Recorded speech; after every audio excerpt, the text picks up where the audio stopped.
Good morning, good afternoon, good evening, or much good depending on your location. Please join in the struggle to liberate our people from the contraption. Like and share videos and updates. It's a perilous time bomb, and it will result in the Igbos being unfairly cast as scapegoats. Ohaneze admonished Igbos not to join the October 1st protest. Oh yes, now the Ohaneze and Igbo has declared that the Southeast will abstain from the proposed October 1st nationwide protest. Yes. Now, they made a statement through the Secretary General, Okechukwu Isiguzoro, on Saturday, September 29th. Now, Isiguzoro stated that the group is encountering increasing pressure from the organizers and conveners of the forthcoming October 1st nationwide protest, tagged Fearless and National Survival Day. In a statement, quote, "These agents are with fervent desperation attempting to lure our Southeast residents alongside Igbo communities residing in the northern and western regions to endorse and participate in this affair.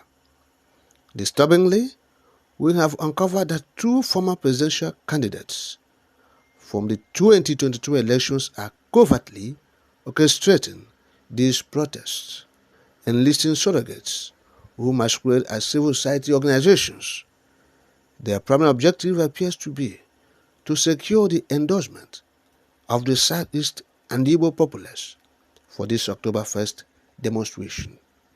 However, it must be stated emphatically that the Igbo community has been disproportionately impacted by these economic hardships, particularly with the notorious flotation of the naira, rendering it nearly impossible for Igbo importers and traders to conduct business effectively within Nigeria's current socio-economic landscape. We wish to impart an unequivocal message to all neighbors, both at home and in the diaspora. The October 1st nationwide protest represents a perilous time bomb set by desperate political elites and opposition leaders intent on utilizing the Igbos as sacrificial lambs. Such machinations are designed to escalate the already heightened tensions that are exacerbated by the ongoing economic downturn. In this light, we urge our esteemed Igbo community to refrain from participating in any form of nationwide protest. The repercussions of such actions may not only be detrimental, but could also result in the Igbos being unfairly cast as scapegoats in a larger political game. End of quote. Well, now, this is Ezuguzoro again. He said in Igbo, do not join in this proposed nationwide protest they have scheduled for October 1st, the day the country said they're celebrating their independence. So this Ohaneze, they're saying, do not join, do not join. But the Ohaneze, they are making themselves to be relevant. Yes, when they are not. Because already, Ndi Igbo, they have believed that this protest and that protest will not be a solution to their problem. They know all these things. But there are people who believe that, oh, protest will solve their problem. Okay? So they are going on with the protest. But since in the war, they have, advised themselves and said, look, this protest, that protest, the other one, so protest in any shade will never bring the solution to the problem of Igbo. Yes, they know their problem. I would say someone who doesn't know, or who did not know where the rain started to beat him, so eventually wouldn't know where it stops or when it stops. Yes, so that is the point. So indeed, they have realized what their problem, what are their problems, and so they have come to notice that look, protest, demonstration, riot, so it will not bring the solution. Yes. So, and they have started to pursue their own, determination, self-determination, and they are doing it. And so, for someone to come and say, "Ndi Igbo will join the protest," no, nobody will allow the Igbos to join the protest again in this contraption. Yes, enough. If you want to protest against bad governance, go ahead and protest. Igbos have a lot on the plate. Yes, a lot on the plate. So those who want to protest for good governance because they want good governance, let them protest.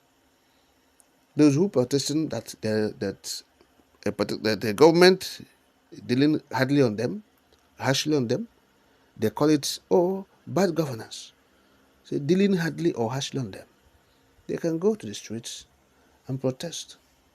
Yes, because they want a better country, right? Good. So in the Igbo, they have seen all these things and noticed that it is beyond remedy.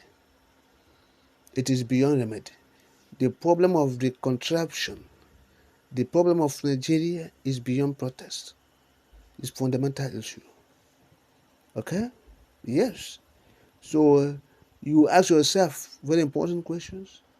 Why successive administration will be worse than the previous or their predecessor? It's not something that you say, it's not a human issue. It's not a human factor. It's not an individual factor. It's something that is fundamental. Yes. So the foundation is faulty. The country must go back to drawing board. Go back to the basis. That's the only way out. That's why the Igbos have been asking for their own freedom. Because they have seen that, look, in this whole thing they are doing, nothing good will come out of this. Some people will say, there is light at the end of the tunnel. They will have checked it from all angles, from all ramifications. They have digged, they have researched, they have done a lot of things. And they have discovered that in the case of Nigeria, there is no light at the end of the tunnel. There is no light. Don't tell us that there is no light, this one. You can talk about any other thing. In the case of Nigeria, as a country, there is no light at the end of the tunnel. The Igbos are not seeing any light there. So those who are protesting, they are seeing light at the end of the tunnel. That's why they are proposing for protest. That's why they are joining protest. So the Ohaneze, they want to, try to be relevant. That's why they admonish. Otherwise, who are you admonishing? Who are you advising? Those that have, introspectively taken into cognizance of the whole situation in the country and said, this is our position. Our position is freedom. We're asking for our freedom, self-determination. That's where we are. That's what we are pursuing. And they have been doing that. And they have been castigated. There have been, a lot of people have spoken against them. Yes? Because, indeed, they're this, they're that. But it doesn't stop them from going forward. Yes, all your ways to castigate, all the things you do to bring the Igbos down, or by merely criticizing them unfairly, they're not working. They're still moving forward. And they believed in their self-determination to pursue their cause. So as simple as that, the Igbos have believed in what they have believed in. That is their freedom. That is the only way out of this